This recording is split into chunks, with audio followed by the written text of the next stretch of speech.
Just in case you were absolutely starved for attention, don't worry. Netflix released another film. My God. when I saw them threaten that they were gonna make less films, at first I was like, oh, that's gonna be bad. And then now this year I've just kind of been like, yeah, yeah, you can totally do that. I'm good with that. Um anyway, we got another film out, and it's got Jordan Fisher. For those who are like, "Ooh, who's the star that would make me go see this?" I guess Jordan Fisher. So, yeah. So this is a review of Hello, Goodbye, and everything in between. Um, I'm John Starkmack from Movieguy.com, and I'm a blind film critic.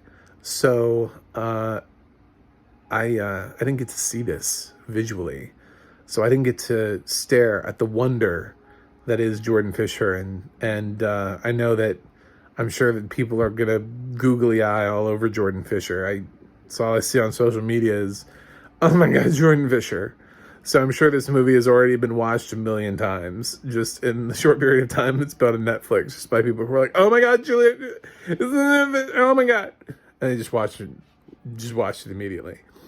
It's fine. This movie's fine, actually, compared to some of the other films Netflix has dropped recently. This film was fine. I will admit that. Is it revolutionarily great? No. It's a decent little rom-com. It's short as shit. It's like 80 minutes. The technical runtime for this film is like an hour and 24, but you gotta remember that some of that's credits. So you can tap out, I think, under 80. I think this movie is like less than 80 minutes long. It's almost like too short for character development, which becomes kind of a problem, but I don't know. I don't know that this film cares. I think this film was just like, Netflix gave us $1 million, we're gonna make a movie. And they made a movie. And they were like, hey, is it good? Nah. But we're gonna put it out. And people will watch it because we got Jordan Fisher.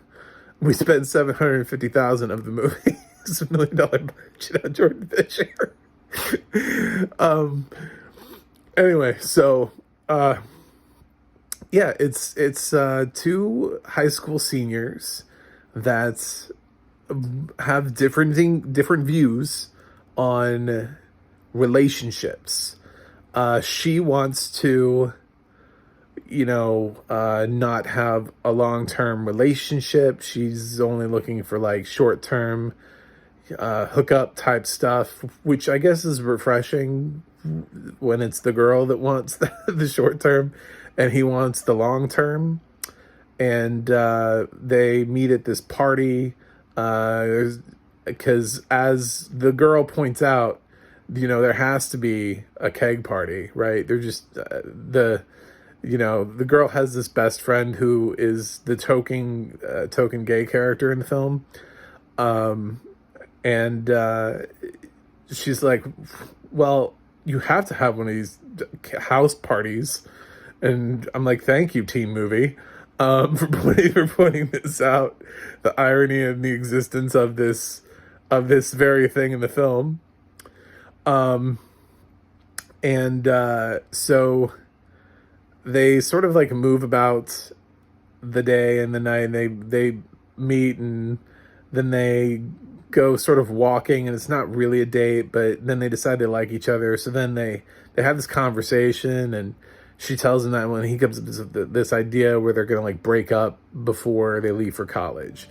He's supposed to go off and be a doctor, and she's going to go off and be like a poli-sci major, and she wants to be able to have freedom to find herself. And plus, she uses her whole basis for like why high school relationships don't work is because her parents were high school sweethearts, and they just apparently fought all the time. One time they were on the Golden Gate Bridge, and her mom like stormed off on the Golden Gate Bridge, like got out of the car and just walked away. So super dramatic. And so she doesn't want to have a high school boyfriend that she marries. And but they do this thing, and obviously, if for anybody who's ever watched a romantic comedy at any point in time, then obviously they fall in love, and the question is, will they change their minds? That's what you're waiting for. But the film moves literally so fast. The film is more interested in the goodbye. It literally does what it says. The title is what it is. So you get the hello where they meet, and then it jumps to the goodbye. Like you get like a montage of the months they spend together, and then they're at the end, which was like this promised final date before they break up. And then he's taking her out on this like epic date, which sort of like revisits all the best moments from their past months, and in hopes to get her to like reconsider, you know, show her how great everything has been. And that's the only opportunity you have for character development. But by this point, it's funny because it's at like the end of the film, and there are all these characters that you're like supposedly supposed to know and be like, you know, the character development in this is weird because it keeps jumping. It jumps all the way to the end, and then it goes back, and it like introduces you to the character after you've already sort of been in this position where you're supposed to be like, oh yeah, we're buds. Yeah, I know who you are. Thanks for showing up, buddy. Yeah, cool. Thanks for your position on life. So it's not as problematic for the two leads because the film focuses on them so much. It's more problematic for all the supporting characters because when they pop in and out, you're just like, I don't even remember who you are. Like you know, it can't build a cast. It builds leads. This film builds two leads, and just some random people come in and out. Like there was a band, and then like we came back around to it, and she acts like she's known this girl like for her whole life. You know, when they see her again at the end of the film, and it's like, we saw her for like 2 seconds, and now you didn't know her before, but now you're like, oh my gosh, she's like my favorite person. And it's just, it's so confusing. It doesn't necessarily narratively make sense. There were choices that the film made that I just really, really questioned. I really wanted the mom who knew absolutely what was going on, to have a conversation and sit down and be like, just because your father and I didn't work out doesn't mean that you and him won't work out. I'm sorry that we ruined love for you. I thought that was going to be a moment in the film. It isn't. She's just like, yeah, you do you. I trust you. And it's like, you do realize that you're the reason why she doesn't want to stay with the boyfriend is because you and the father were so messed up that she doesn't want to follow your footsteps, but you won't have that conversation. I feel like a better writer would have had that conversation. Instead, they ignore the conflict because we have to be done in under like way under an hour and a half, apparently. So, I guess this film is made for the made for the generation that is so used to TikTok videos that asking them to watch anything of any length is like, good God, can we make this thing as short as humanly possible, please? So yeah, it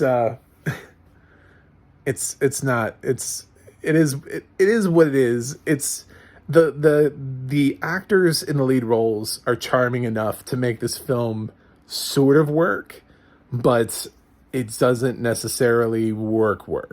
Like, I don't think everybody's gonna swoon and be like, oh my God, this is 16 Candles was my favorite film, and now this is my favorite film. It's just Netflix made another cheap teen romantic comedy. Maybe it's based on a book like all the others. Maybe we'll get another like 2 sequels like we did with everybody's the Love You one, but I don't remember that one. And then there's Kissing Booth, and they both got 2 sequels for some reason. Tell All the Boys I Loved Before, that was the one. Yeah, maybe it'll be one of those where we get 2 unnecessary sequels, but who knows? I guess it's up to the audience. If this thing gets enough clicks, I'm sure they'll make more of them, whether we need them or not. That's about it. Yeah, it is what it is. If you want to watch it, watch it. If you don't want to watch it, you'll be fine. But if you like teen movies and you like teen rom-coms, I'm not going to say this is like offensive or bad. It's fine. It was fine. I didn't hate it. And I just wish it wasn't trying to run through the story so damn fast that it could maybe let its characters marinate just a tiny bit more than it actually does. Anyway, that's it. I'm gonna go ahead and give Hello, Goodbye, and Everything in Between a C plus. That feels about appropriate for this film. Yeah, so if you want to watch it, cool. Let me know what you think in the comments. Like and subscribe, MacTheMovieGuy.com, the Audio Description Project, and the Adna.org are 3 websites I'm going to hype at the end. And that's everything in between. I should have done this whole review from the same structure, right? The hello, goodbye, and then everything in between. Hi, I'm Mac the Movie Guy. Grade C+, and then give you everything else. But no, it's a cute concept, but they don't execute it the way that they probably could have. A better filmmaker would have done so much more with this. But it doesn't matter because it's got Jordan Fisher. I can already hear girls squealing and guys squealing over Jordan Fisher. Anyway, thanks for watching this review, and I will catch you with whatever nonsense I review. I can't even wait to know what Netflix has next week coming out. It's just, I don't know what generic plot they're going to follow next. I'm sure it's going to be amazingly whatever. So excited. I'm ready for it.